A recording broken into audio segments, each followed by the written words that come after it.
Have you heard? It's truck news. The Truck Show. We're gonna show you what we know. We're gonna answer what the truck.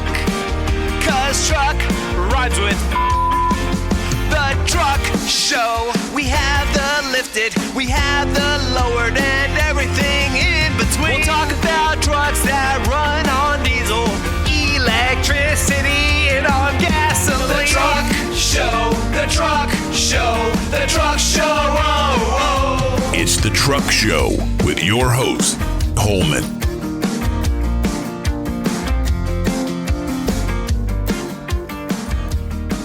This episode of the Truck Show podcast, Have You Heard?, is proudly presented by Nissan.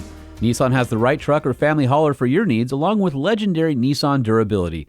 Test drive a Frontier or Armada at a local dealer today, or point your browser to nissanusa.com, where you can use the build and price tool to configure a Nissan that fits your lifestyle.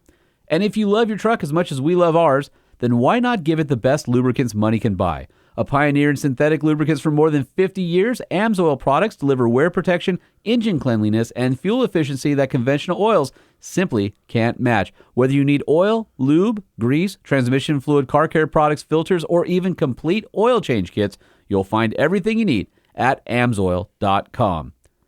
EGR USA is your one-stop shop for quality and well-thought-out truck accessories. For over 50 years, EGR has been the leader in truck accessories. Products such as the innovative and adventure-ready Roll Track tonneau cover that is designed to turn your truck bed into a secured and sealed space. The Roll Track gives you instant access to your truck bed by sliding out of the way. EGR's catalog also includes flares, LED lights, rain guards, bug deflectors, sports bars, and more. Head over to EGRUSA.com today to find out what accessories they have for your truck.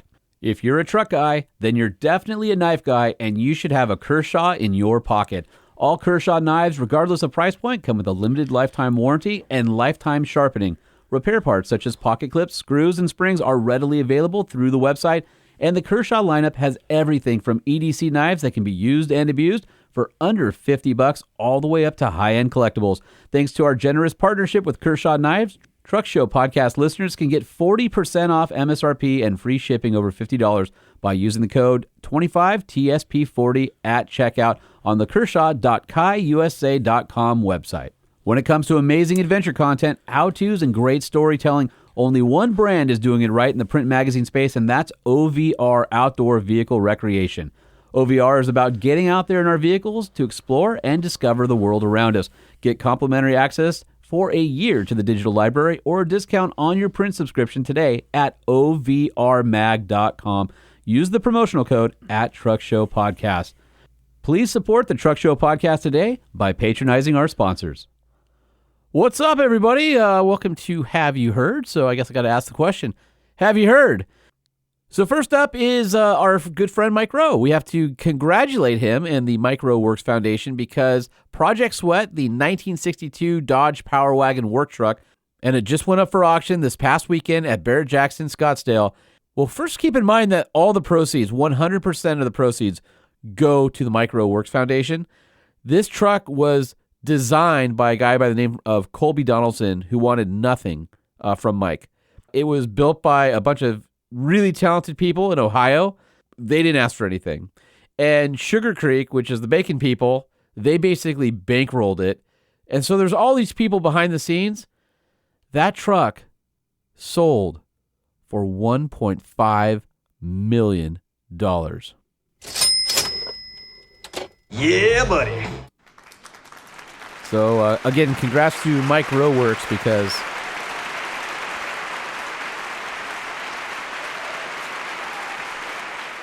that's freaking awesome. So that's $1.5 million going to scholarships to support the trade. So to me, it's one of those things that, I don't know, man, it's so cool to see people backing that. And I think college is right for a lot of people. Love college. I got my 2-year degree and I went and got a certificate, and that was good enough for me. I wasn't the 4-year degree person. My wife, on the other hand, has a bachelor's degree, 2 masters, and a doctorate. So 2 different people making their livings, living life, but we went 2 different paths. And it's just nice to know that kids growing up and young adults and even old adults who want to reinvent themselves have an option that's other than college to get out there and be successful. So thank you again to Mike Rowe for coming on the show, and congratulations again for getting that money from the auction, and thank you for all you do for the trades.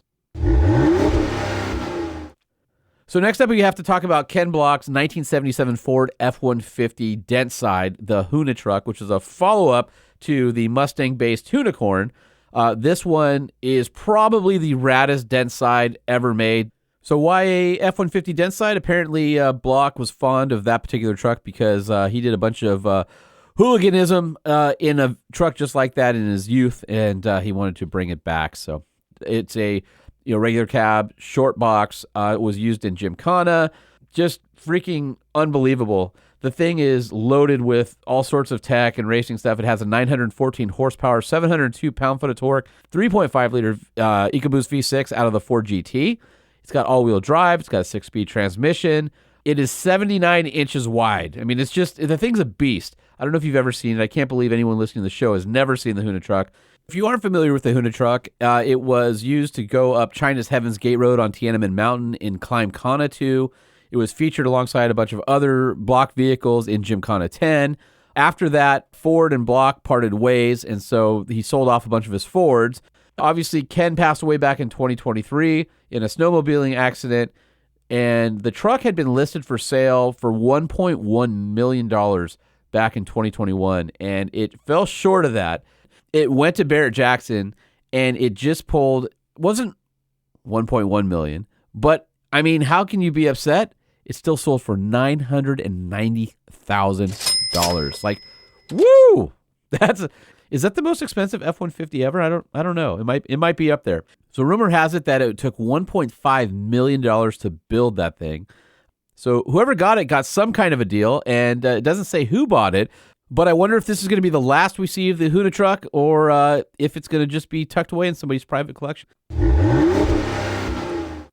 So rumor has it that the brand new 4Runner could possibly get a manual transmission. It came out of the recent 4Runner drives from the media that putting a manual in the 4Runner is technically possible, but apparently the take rate is so small that nobody is asking for it, and it's just not worth it.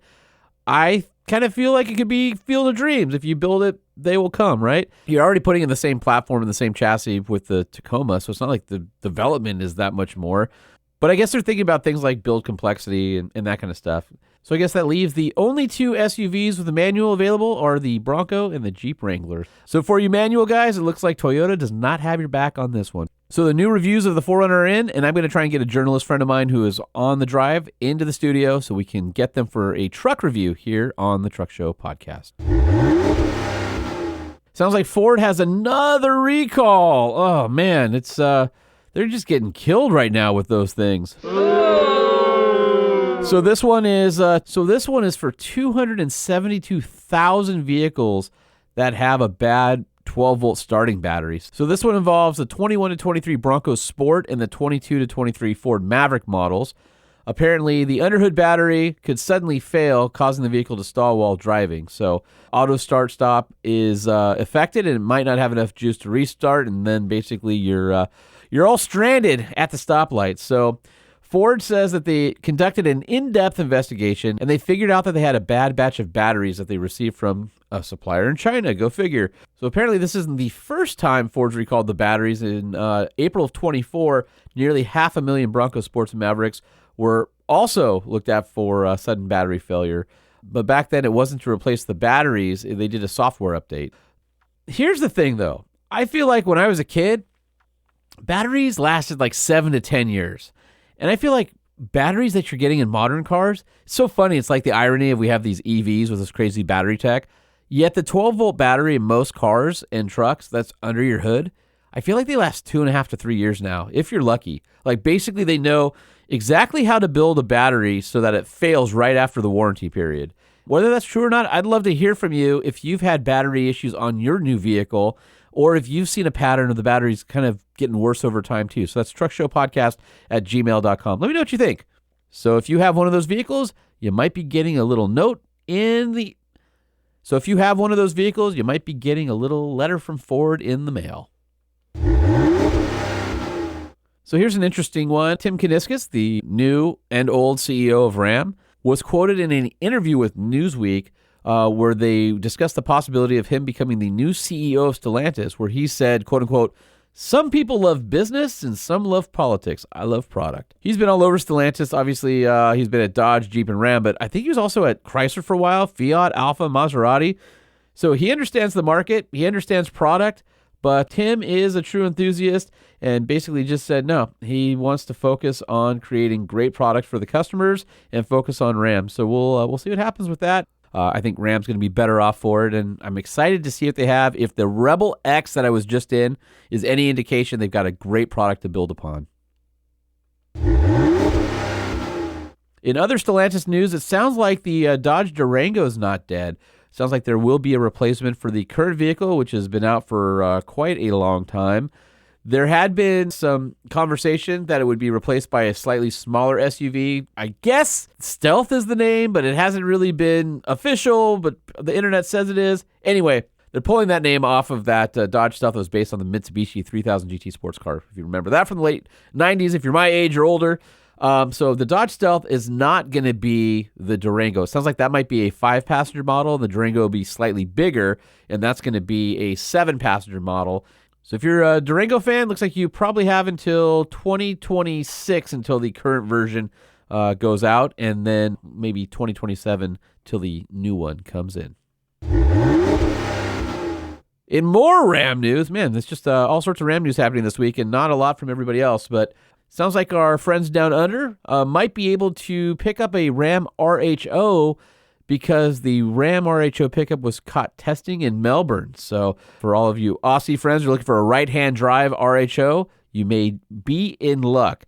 Car Expert, Australia's car magazine, saw a glimpse of the 25 Ram 1500 RHO.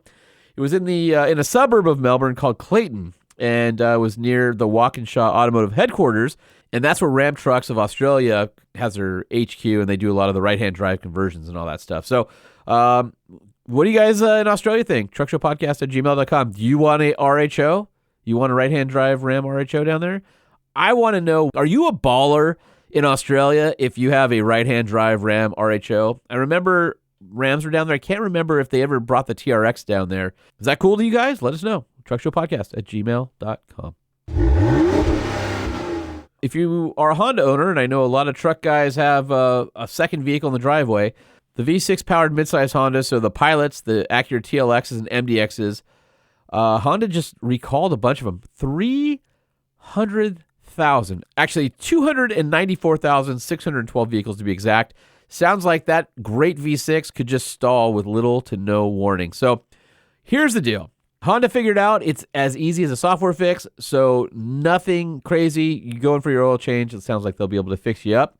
So at the root of the problem is a software glitch, according to the National Highway Traffic Safety Administration, of the computer for the fuel system, and it could lead to, quote-unquote, sudden changes in the throttle opening that can either reduce power or stall the engine altogether. So anyway, if you got one of those vehicles, head on down to your Honda dealership, and they'll fix you up with some updated software, and you will be on your way.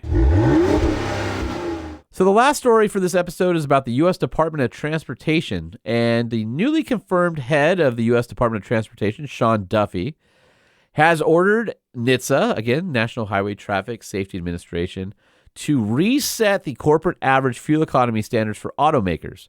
So the Department of Transportation said in a statement that the new standards will lower the price of new cars for consumers, and this is all part of eliminating the proposed electric vehicle mandate. In June of 24, NHTSA confirmed new CAFE standards.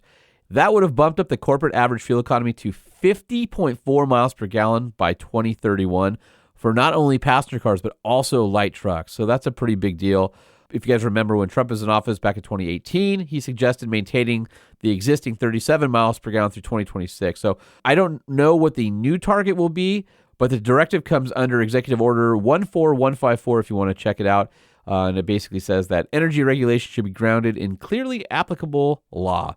I think the whole point is the administration realizes that the price of vehicles is kind of getting out of control, and a lot of that has to do with regulations and emissions and all that kind of stuff. So it's nice to see the government having a common sense approach. I feel, and we've talked about it on the show, I felt for a long time that a lot of our regulation was in ideology and not based in reality of the technology that's available or were able to be mass produced, or at a level that average people can afford. So I think this is a really great move. And according to Cox Automotive, they looked at a bunch of data and they said the average transaction price for new cars since just 2021, okay?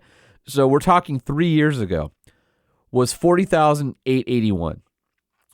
In early 2024, that number rose to $47,218. That's $7,000 more dollars for the average cost of a car in 3 years. I mean, like, that's not good for anybody. So happy to see it. We'll see what else happens. Hopefully we'll have some new news. And again, I'm looking forward to getting SEMA on the show so we can talk about the regulations. So much happening there with the new administration, and then also right to repair. That's going to be a big deal as well. Lots of stuff going on. And I'm looking forward to seeing you guys next week for the next episode of the Truck Show Podcast. Don't forget to follow us on social at Truck Show Podcast, or send us an email, truckshowpodcast@gmail.com. The Truck Show Podcast is a production of Truck Famous LLC. This podcast was created by Sean Holman and Jay Tillis, hosted by Sean Holman, and uses production elements by DJ Omar Khan and Jay Tillis. If you like what you've heard, please open your Apple Podcast or Spotify app and leave us a 5-star review. And if you're a fan, there's no better way to support the show than by sharing it and patronizing our sponsors. Some vehicles may have been harmed during the making of this podcast.